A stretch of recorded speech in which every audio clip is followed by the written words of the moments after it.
사람이 세상을 살아가다 보면 근심과 걱정은 늘 따라다닙니다. 내일은 어떻게 될까? 가족은 무사할까? 돈은 모자라지 않을까?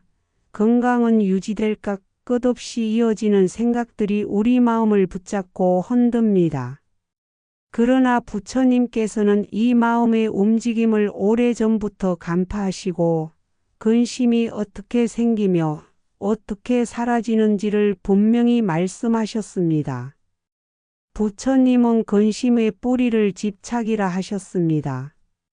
무언가를 꼭 가져야 한다는 마음, 반드시 지켜야 한다는 마음에서 근심은 자라납니다. 자식이 반드시 잘 되어야 한다는 생각, 돈을 반드시 모아야 한다는 생각, 건강이 반드시 유지되어야 한다는 생각. 이 집착이 흔들리면 불안이 찾아옵니다. 그러므로 근심을 없애려면 먼저 마음의 끈을 조금 느슨하게 놓아야 합니다. 꼭 그래야만 한다는 집착을 그럴 수도 있고 아닐 수도 있다는 여유로 바꾸는 순간 마음은 한결 가벼워집니다. 우리가 걱정하는 대부분의 일은 사실 아직 오지 않은 미래입니다. 그러나 사람의 마음은 미래를 미리 끌어다가 오늘 괴로워합니다. 부처님은 말씀하셨습니다. 미래는 오지 않았고 과거는 이미 사라졌다. 지금 이 순간만이 삶이다. 걱정은 일어나지도 않은 그림자를 붙잡고 스스로 괴로워하는 것일 뿐입니다. 지금 내 앞에 있는 일, 지금 내 호흡, 지금 내 걸음을 바라볼 수 있다면 걱정은 줄어듭니다. 근심을 내려놓는 가장 단순하면서도 강력한 방법은 호흡을 관찰하는 것입니다. 근심이 마음을 짓누를 때 조용히 앉아 눈을 감고 숨을 들이쉬고 내쉽니다. 나는 지금 숨을 들이마신다. 나는 지금 숨을 내쉰다. 그렇게 현재에 머무는 연습을 하면 걱정이 밀려와도 휘둘리지 않고 바라볼 수 있습니다. 호흡은 언제나 지금 이 순간을 알려주는 스승이기 때문입니다. 부처님은 근심을 항아리의 흙탕물에 비유하셨습니다. 항아리에 흙탕물이 가득할 때 계속 휘젓는다면 물은 맑아지지 않습니다. 그러나 가만히 두면 흙은 가라앉고 맑은 물이 위로 드러납니다. 우리의 마음도 같습니다. 걱정을 붙잡고 계속 생각하면 마음은 흐려집니다. 하지만 한 걸음 물러나 호흡 속에 머물면 걱정은 저절로 가라앉습니다. 오늘의 가르침은 단순합니다. 근심은 집착에서 오고 걱정은 아직 오지 않은 미래이며 지금 이 순간에 머물면 마음은 가벼워진다는 것. 그리고 호흡을 바라보는 순간 근심은 자연스럽게 사라진다는 것입니다. 그러니 오늘 하루 근심이 올라올 때 잠시 숨을 들이쉬고 내쉬며 스스로에게 이렇게 말해 보십시오. 근심은 내 마음이 만든 그림자일 뿐이다. 사람의 마음을 괴롭게 만드는 또 하나의 큰 뿌리는 과거에 대한 후회입니다.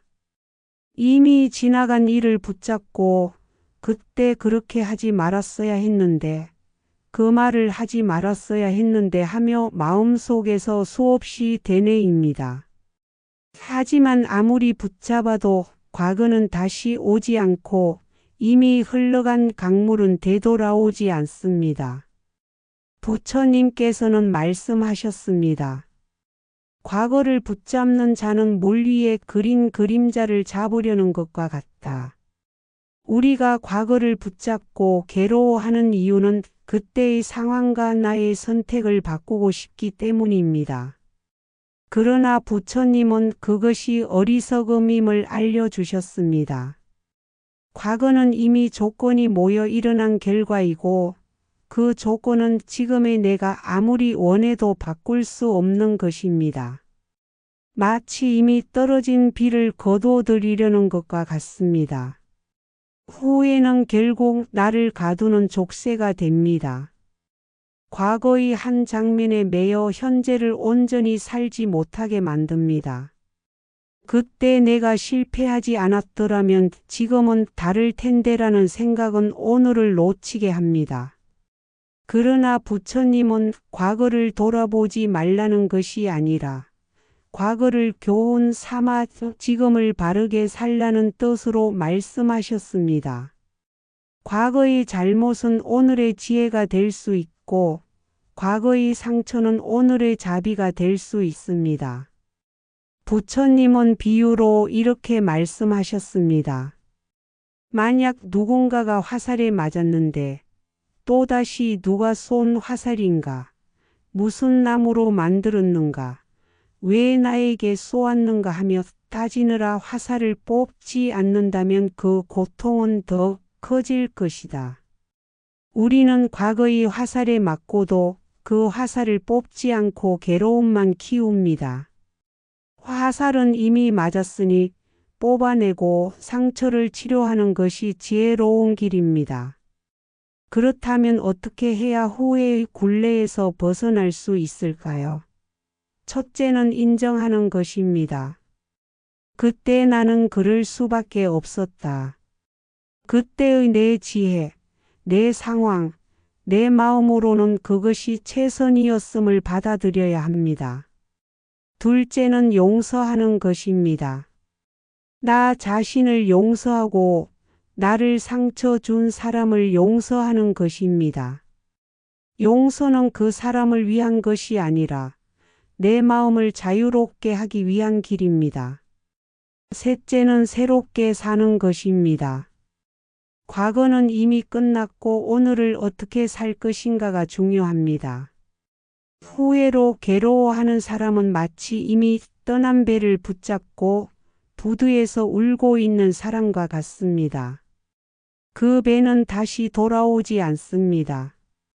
그러나 새로운 배는 오늘도 항구에 들어옵니다.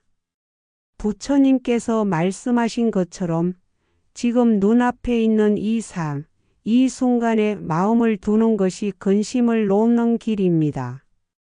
오늘의 가르침은 간단합니다. 과거는 이미 흘러갔고 후회는 아무런 이익을 주지 못합니다. 후회가 올라올 때는 이렇게 마음속으로 말해 보십시오. 나는 그때의 나를 용서한다. 나는 오늘을 새롭게 산다. 그러면 과거의 무거운 그림자가 조금씩 사라지고 근심도 함께 가벼워집니다.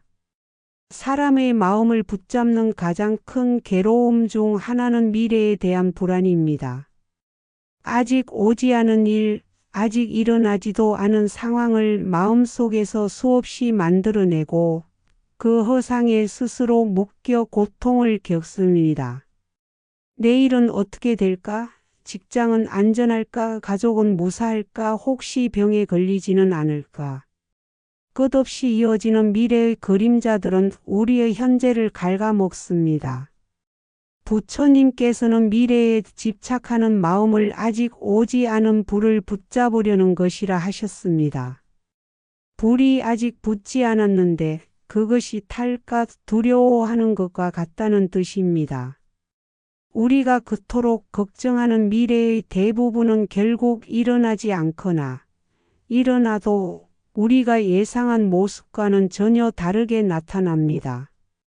인간은 미래를 준비하는 존재입니다. 그러나 준비와 걱정은 다릅니다. 준비는 지혜로운 계획이고 걱정은 끝없는 불안의 되새김질입니다. 준비는 행동으로 이어지지만 걱정은 마음만 괴롭힙니다. 부처님은 미래는 아직 오지 않았고 오지 않은 것을 두려워하는 자는 오늘의 삶을 잃는다고 경책하셨습니다. 미래의 불안을 줄이는 가장 확실한 방법은 오늘을 충실히 사는 것입니다. 오늘 내가 할 수 있는 일을 하고 오늘 내가 지킬 수 있는 마음을 지키는 것입니다. 오늘을 충실히 살면 미래는 저절로 그 열매를 맺습니다. 그러나 오늘을 놓치면 아무리 미래를 걱정해도 소용이 없습니다. 오늘을 충실히 사는 사람이야말로 미래에 대한 두려움에서 벗어납니다. 부처님은 제자들에게 자주 호흡 명상을 가르치셨습니다. 그 이유는 호흡이야말로 미래의 불안을 잠재우고 현재로 돌아오는 길이기 때문입니다. 숨을 들이마시며 나는 지금 살아있다 하고 숨을 내쉬며 나는 지금 괜찮다고 알아차리는 순간 불안은 힘을 잃습니다. 미래에 대한 상상은 멈추고 지금 이 순간의 생명력이 드러납니다. 불안은 마음속에서 부풀려진 환상일 뿐입니다. 걱정하는 마음은 이미 없는 일을 실제인 것처럼 만들어내지만 그 그림자에 속지 않아야 합니다. 부처님은 아직 오지 않은 것을 괴로워하지 말라. 그것은 허망한 그림자에 불과하다고 말씀하셨습니다. 그러니 미래의 두려움이 엄습할 때 이렇게 되뇌어 보십시오. 나는 오늘을 살겠다. 미래는 오늘의 열매일 뿐이다. 이 마음으로 하루하루를 살아간다면 미래의 근심은 점점 작아지고 마음은 점점 자유로워집니다. 사람의 근심과 걱정은 홀로 있을 때보다도 대개는 인간관계에서 더 크게 일어납니다. 가족, 친구, 직장 동료, 사회 속의 수많은 관계가 우리 마음을 흔듭니다. 누군가의 말 한마디에 상처를 받고 누군가의 시선에 불안해지고 누군가의 인정과 사랑을 얻기 위해 스스로를 괴롭히기도 합니다. 부처님은 인간관계의 근심을 크게 두 가지로 보셨습니다. 하나는 집착에서 오는 것이고 또 하나는 미움에서 오는 것입니다. 우리는 누군가가 반드시 나를 좋아해 주어야 한다고 생각합니다. 반드시 내 자식이 내 뜻대로 해야 하고 반드시 내 배우자가 내 마음을 알아주어야 하고 반드시 내 친구가 나를 배려해야 한다고 믿습니다. 그러나 세상은 내 뜻대로 흘러가지 않습니다. 사람마다 인연이 다르고 생각이 다르며 삶의 무게가 다르기 때문입니다. 이때 집착이 무너질 때 괴로움이 찾아옵니다. 또 하나는 미움입니다. 내가 원하지 않는 방식으로 상대가 행동했을 때 그 마음을 용서하지 못하고 계속 붙잡고 있으면 근심이 자라납니다. 왜 저 사람은 저럴까? 왜 나를 힘들게 할까 하는 원망은 결국 나 자신을 갉아먹습니다. 부처님은 미움은 미움으로 사라지지 않는다. 오직 자비로서 사라진다고 말씀하셨습니다. 인간관계에서 근심을 줄이는 길은 기대와 집착을 내려놓는 데 있습니다. 상대는 내가 만든 틀 속의 사람이 아니라 그 자체로 완전한 존재입니다. 내가 원하는 모습으로 변해야 한다는 집착을 놓을 때 그 사람은 있는 그대로의 모습으로 이해되기 시작합니다. 또한 원망과 미움을 대신해 자비와 연민을 품을 때 내 마음은 한결 가벼워집니다. 부처님은 인간관계에서 오는 괴로움에 대해 연꽃을 비유로 드셨습니다. 연꽃은 진흙 속에서 자라지만 그 진흙에 물들지 않고 맑게 피어납니다. 사람과 사람 사이에는 어쩔 수 없는 갈등과 오해가 있지만 그 속에서도 내 마음이 물들지 않고 자비로 빛날 수 있다는 뜻입니다. 오늘의 가르침은 이렇습니다. 인간관계에서 근심을 없애려면 상대를 바꾸려 하지 말고 내 마음을 바꾸는 것입니다. 미움을 버리고 연민을 키우고 집착을 놓고 이해를 품을 때 근심은 스스로 사라집니다. 그러니 오늘부터 누군가를 떠올리며 마음이 무거워질 때 이렇게 속으로 말해 보십시오. 그 또한 인연 따라 살아가는 한 사람일 뿐이다. 나는 그를 미워하지 않고 이해하겠다. 그 순간 인간관계에서 오는 근심은 조금씩 풀어지기 시작할 것입니다. 사람의 마음을 무겁게 짓누르는 또 다른 근심은 물질과 소유에서 비롯됩니다. 우리는 살아가면서 돈과 재산, 집과 옷, 갖가지 물건들을 얻기 위해 애쓰고 또 그것을 잃을까 두려워하며 살아갑니다. 돈이 모자라면 걱정이 되고 돈이 많아도 잃을까 근심합니다. 집을 얻으면 기쁘지만 집을 잃을까 불안하고 건강을 챙기면 안심하면서도 언젠가 잃을까 두려워합니다. 이처럼 소유는 잠시 기쁨을 주지만 곧 근심으로 바뀝니다. 부처님께서는 물질과 소유의 집착이 괴로움의 근원임을 잘 아셨습니다. 많이 가질수록 더 많이 잃을까 두려워한다. 적게 가질수록 마음은 가볍다. 이 말씀은 단순히 가난하게 살라는 뜻이 아닙니다. 소유에 묶이지 않고 자유롭게 살라는 가르침입니다. 돈이나 물건이 문제가 아니라 그것을 붙잡고 놓지 못하는 우리의 집착이 문제라는 것입니다. 세상의 모든 것은 변합니다. 아무리 큰 재산도 영원히 지킬 수 없고 아무리 소중한 물건도 언젠가는 낡고 사라집니다. 심지어 내 몸조차도 내 뜻대로 붙잡아 둘 수 없습니다. 그러나 우리는 이 변하는 것들을 꼭 붙잡으려 하니 근심이 생깁니다. 부처님은 말씀하셨습니다. 모든 것은 생겨나고 사라진다. 변하지 않는 것은 없다. 그것을 알면 근심에서 벗어난다. 물질에 대한 집착을 줄이는 방법은 감사입니다. 지금 내가 가진 것만으로도 충분하다는 마음을 가지면 더 많은 것을 얻지 못해도 불행하지 않습니다.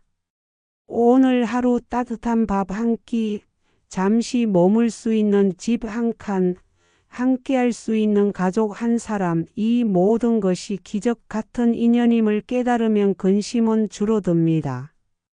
또한 나누는 삶은 근심을 줄입니다.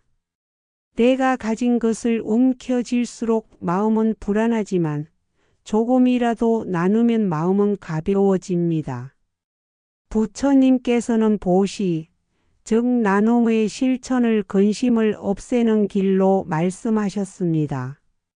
보시를 행하면 집착이 줄고 집착이 줄면 걱정도 줄어듭니다. 물질에서 오는 근심을 내려놓으려면 이렇게 되뇌어 보십시오. 이것은 잠시 내 곁에 머무는 인연일 뿐이다. 집도 돈도 물건도 모두 인연 따라 잠시 머무는 것이지 영원히 내 것이 아닙니다. 그 사실을 받아들일 때 마음은 소유에 흔들리지 않고 자유로워집니다. 오늘의 가르침은 이렇습니다. 소유를 줄이면 근심도 줄어든다. 가짐에 집착하지 말고 지금 가진 것에 감사하며 조금이라도 나눌 때 마음은 한결 맑아진다. 결국 진정한 부는 물질이 아니라 근심이 없는 마음입니다. 그러니 오늘부터 작은 것에도 감사하고 불필요한 것은 내려놓으며 누군가에게 따뜻하게 나누어 보십시오.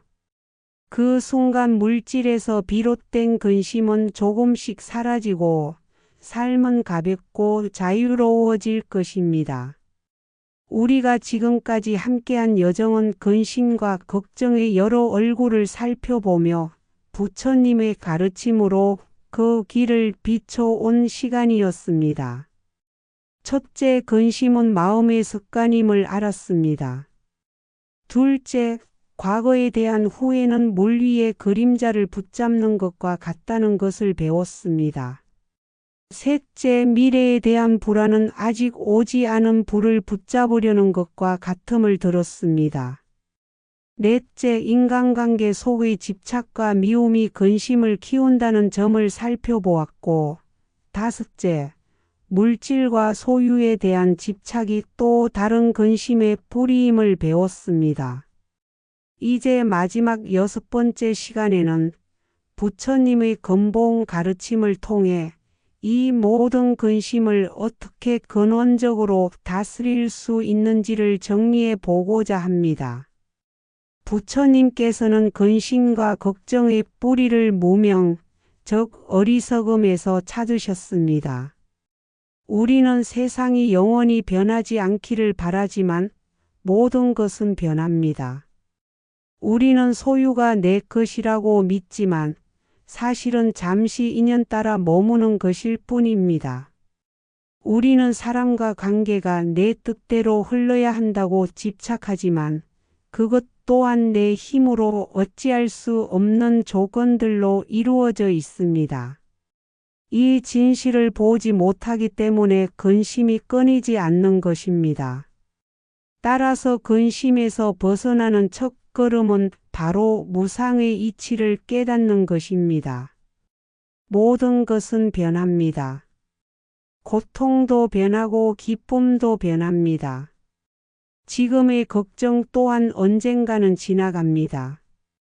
무상을 제대로 이해하면 걱정이 절대적인 것이 아니라는 사실을 알게 되고 마음은 훨씬 자유로워집니다. 둘째는 무아의 가르침입니다. 내 것이라고 붙잡는 순간 근심이 생깁니다. 그러나 부처님은 말씀하셨습니다.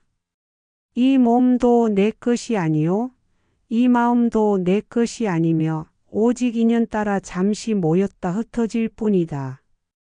무아의 지혜를 따르면 우리는 내가 반드시 지켜야 할 것이라는 착각에서 벗어나게 되고 근심 또한 그만큼 줄어듭니다. 셋째는 자비의 실천입니다. 나만의 근심에 매여 있을 때 세상은 더 무겁게 느껴지지만 다른 이의 고통을 이해하고 돕기 시작하면 내 걱정은 작아집니다. 자비는 나를 위한 가장 큰 선물입니다. 미움을 용서하고 원망을 연민으로 바꾸는 순간 마음은 가벼워집니다. 넷째는 현재에 머무는 연습입니다. 부처님은 늘 지금 이 순간을 알아차리라고 하셨습니다. 과거는 이미 지나갔고 미래는 아직 오지 않았습니다. 근심은 과거와 미래에서 자라나지만 행복은 지금 이 자리에서만 피어납니다. 호흡을 알아차리고 발걸음을 느끼며 눈앞의 작은 일에 감사하는 순간 근심은 줄어듭니다. 이제 우리는 알게 되었습니다. 근심은 결코 삶에서 완전히 사라지지 않지만 그 근심을 대하는 태도를 바꿀 수는 있습니다. 근심을 두려워하지 말고 그것을 배우고 내려놓는 기회로 삼을 때 근심은 오히려 지혜의 씨앗이 됩니다. 마지막으로 부처님의 말씀을 되새겨 봅니다. 근심은 마음이 만들어낸 환영이다. 그것을 바라보고 놓아버릴 때 마음은 맑은 하늘과 같이 드러난다. 그러니 오늘 이 순간부터 이렇게 다짐해 보십시오. 나는 과거를 붙잡지 않겠다. 나는 미래를 두려워하지 않겠다. 나는 지금을 온전히 살겠다. 그 다짐 속에서 근심은 차츰 자취를 감추고 삶은 고요하고 평화로워질 것입니다.